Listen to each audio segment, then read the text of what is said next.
صوت شخير الكهلة هيج قلب الشيبة، خضراء وخرمان معا كناقة وجمل، حياتهم قد أشربت كأنها القرنفل، تجمعوا محبة كالسمن فوق العسل. يا كهلتي يا كهلتي تجملي تجملي، فسوف يأتي ولدنا فلا المخاوض اعملي، أو اصنعي عصيدة أو للدغابيس افعلي، عصيدة عصدد لي دغبوس دغبوس لي، فولولت وولولت يا ويل لي يا ويل لي،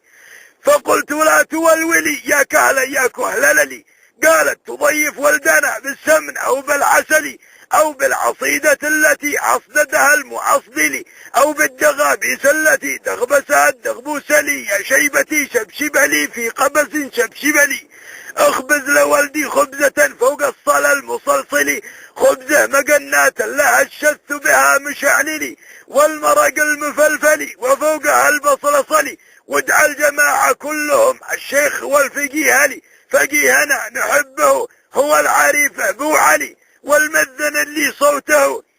في دارنا يجلجلي، قلت دخيلك اصبري تمهلي تمهلي، الولد جاي عندنا يبغى يزور منزلي، ان كان هذه ضيفة يا خضرة ما تجملي، بذبح لولدي شاتنا والتيس واذبح الطلي، الشاة لا خير بها شاة تشتشت شتلي، والتيس تستستست حولي ومن حويللي،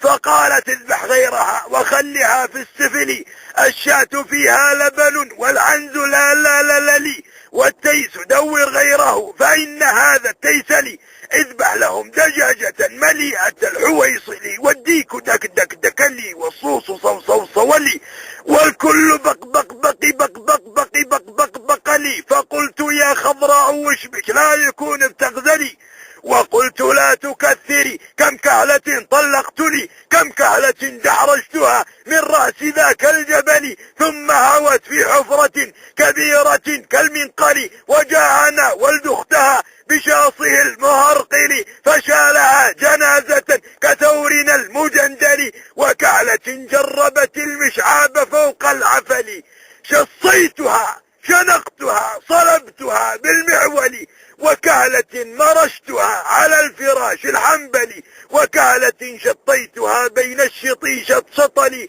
تأملي مصيرها خضيرتي تأملي، أخاف تلحقينها فتندمي هيا عقلي، فقالت أنا دفعك افعل ما تشاء خرمان لي، فقلت عفنا تيسنا والديك والدجاجلي، إن جاء ضيف عندنا فالبيك بك بك بكلي بك بكي بك بك بكي بك بك بكي بك بك بكلي، والغامد يفوله فلفله بالفلفل، قلابة قلبها في حلة المقلقل، يا كهلتي تقرصي من أي قراص كلي، لا تأكلي بشوكة من العشاء تصملي، أنا خرمان الأصمعي من دوس من بني علي، نظمتها قصيدة تحكي الذي قد صار لي، ما كان في أثنائها إلا صياح الكهلل، قد قلت في مطلعها كما سمعتم أولي، صوت شخير الكهلل هيج قلب الشيبلي.